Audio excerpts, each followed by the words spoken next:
One.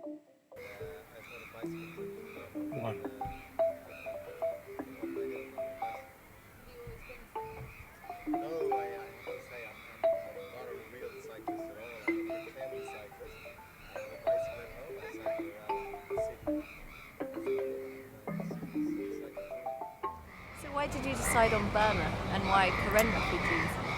Yeah, I had a long-term interest in Burma. The fact that it's been, I suppose, cut off or sheltered for so long, inaccessible, a difficult country to visit, to get information about. I had these romantic ideas about the country and was always curious about what it would be like to visit Burma. And I recently went back to college a few years ago to study and had some Burmese classmates. Learned a little bit more about the country and the ethnic minorities and the repression that has taken place over the last few decades with the ethnic minorities. Got more interested in the situation here and thought I'd like to do something about visiting here, and so I decided to cycle here. So you raised money for two charities. Could you tell me a bit more about the charities?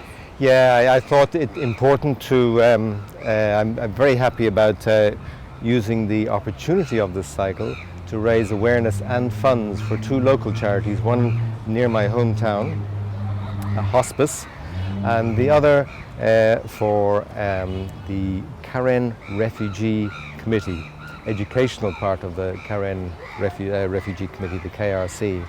I learned more about the Karen people being driven off their land in the eastern part of Burma and now settled in refugee camps along the Thailand-Myanmar border. What was their reaction when you said, hey, I'm going to cycle to Burma for you? Actually, nobody believed me. But after I set off, people began to believe it all right, and I got wonderful support, really wonderful support. And the more I was involved in the trip, the more the issues, I found out more about the issues of the Karen, the KRC, the refugees that are important to them. And I'd like to mention, if it's okay, I'd like to just one or two brief things that came up for me is that there's a real desire, a real wish to be included, to participate in any future negotiations with regard to the educational policy that is happening at the moment in Myanmar. That educational policy isn't formulated without including the ethnic minorities in that. Now, there's obviously all kinds of issues there, what languages education is going to go through and that kind of thing, but that these ethnic minorities participate in making that educational policy in this new, growing, developing and opening up in Myanmar. And the other thing I was learning about the refugees outside Burma, on the border with Thailand, is a strong desire to be included in a future Burma and any peace agreements that they are involved as well, that they aren't just given a solution. Now this is a situation, now you move back and these are your schools and these are your, that they need to actually be involved in the negotiations as well. Yeah. You said you managed to stick to the route more or less. Could you tell me a bit more about the route? Where did you start? Which countries did you go through? So the route that I took, basically through Europe, across Europe, through Northern Europe, then through Central Asia, the old Soviet republics, and as far as China. So I got into Western China, and from China then took a right-hand turn over the mountains, the Himalayan mountains, into Pakistan, down through Pakistan, into India, across India in an easterly direction, and to the border with Burma. Were there any times that you just felt, this is too much, what am I doing? Well, that's a difficult question to answer. There was definitely times. There's definitely times of doubt when I was thinking, what am I doing? Why am I doing this? This is so far to go. And there were times indeed on my own. There'd be anxieties. In fact, there'd be loneliness as well. And I'd be wondering, what kind of a thing is this that I'm doing at all? And having doubts indeed. But the great thing about cycling is, because it's a physical activity, it helps to with actual cycling and moving, it helps to sort of rebalance you again, was my experience anyway. Yeah. Can you tell me a bit more about other challenges you faced? You were going through countries that were really, really hot. Tell me about how you prepared and how you coped with the heat while you were cycling. Well, the first part of the journey basically was through Europe, and that was through the summer.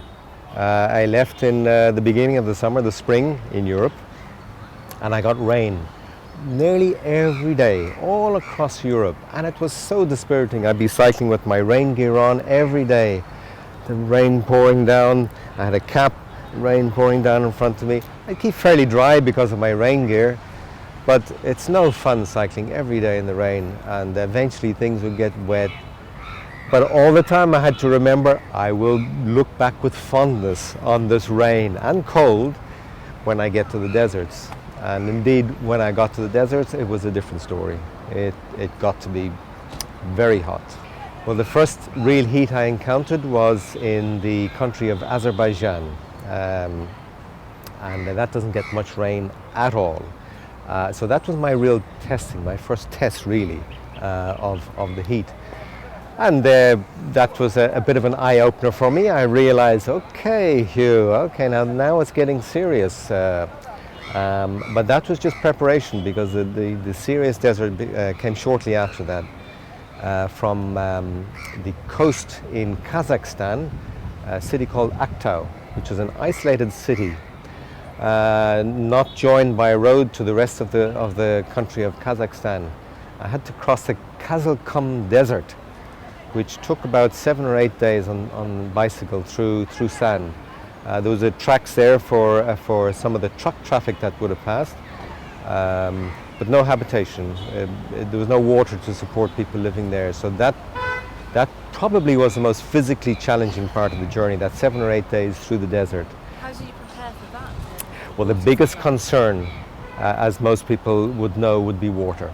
Water, we can't live very long without water. You can go for days, weeks even, without food, but you can't survive very long without water, and it's very important to plan ahead for that. There were what they call chaihana, which were small little concrete block houses, tea houses, placed every 50 to 70 kilometers along this route through the desert for the truck drivers that would drive across, and they were a source of shade and rest, and they had some basic food there as well, and most importantly a source of water. Just on that desert there, that was about 500-600 kilometers through the desert, but there was still another 1,000 kilometers of what they call the steppes, S-T-E-P-P-E, the steppes. Just flat land. This is land in Central Asia that is the furthest from the sea anywhere in the world. And it is just, there's very little more than scrub that grows. It doesn't support much life. But it actually was even more difficult to cycle there, because week after week, day after day, week after week, you would have nothing but 365-degree horizons around you. Wow. With nothing to stimulate you visually, nothing to keep you like, I'm heading towards that hill. Or every single day it was an endless horizon.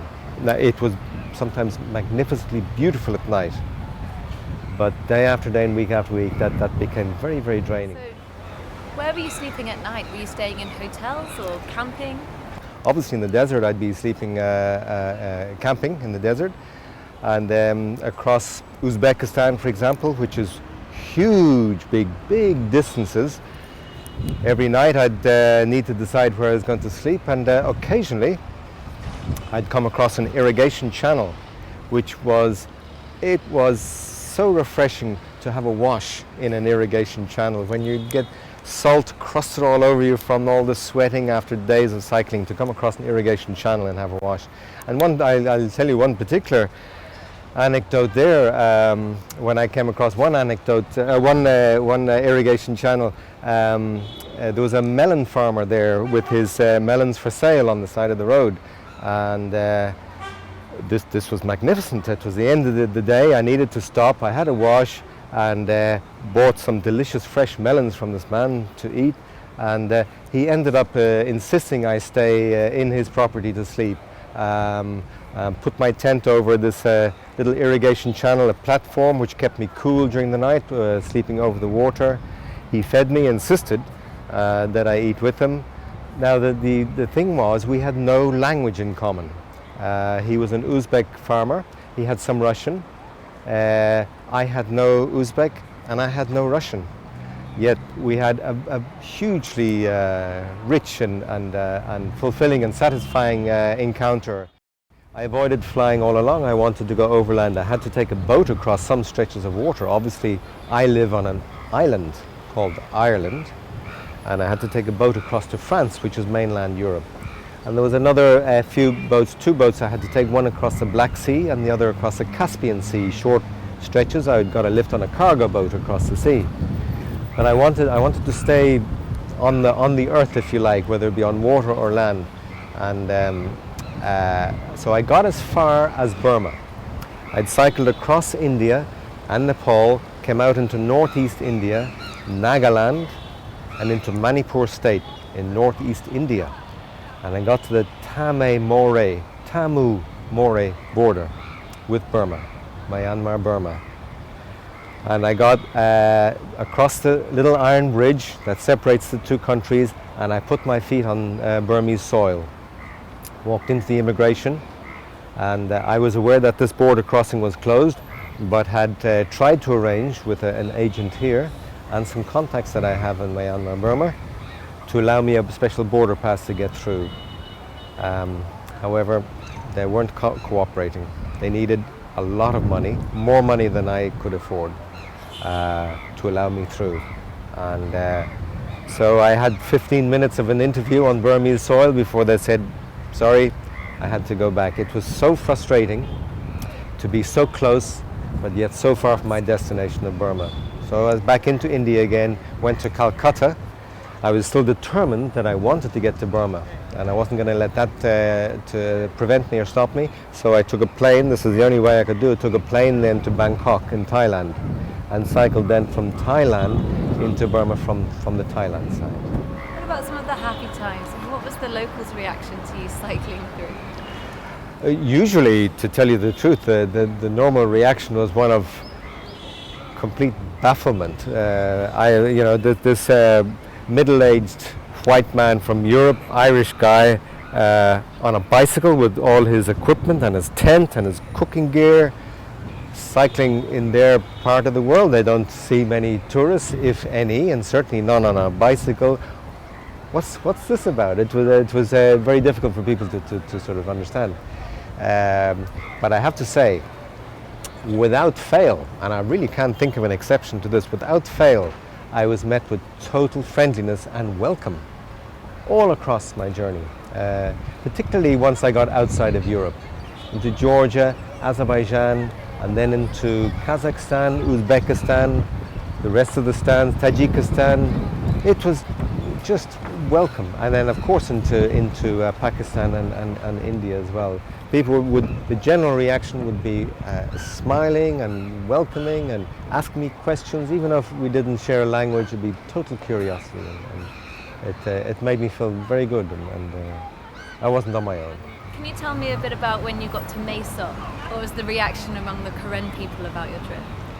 Well, I was so surprised. I was bowled over. I was knocked over, not literally, metaphorically, with my welcome when I arrived in Mae Sot. Mae Sot is a border town in Thailand, with border with Burma, and there are many. They call it nearly a Burmese town. There are many Karen people in Mae Sot, more than Thai people really.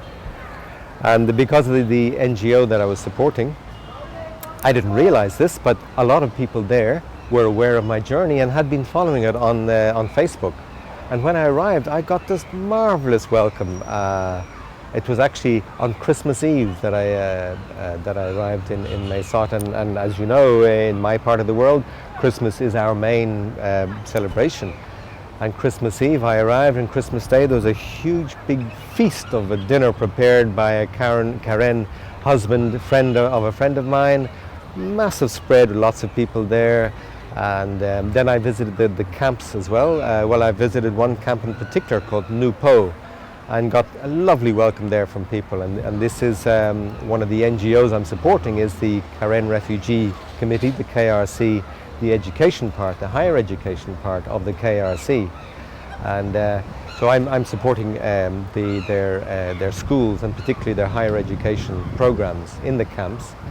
And they're now working closely with the Karen Education Committee in the KEC in Karen State, Burma, because obviously the idea is that the Karen refugees will be going back to their homeland, and Karen and the education system obviously has to work in tandem.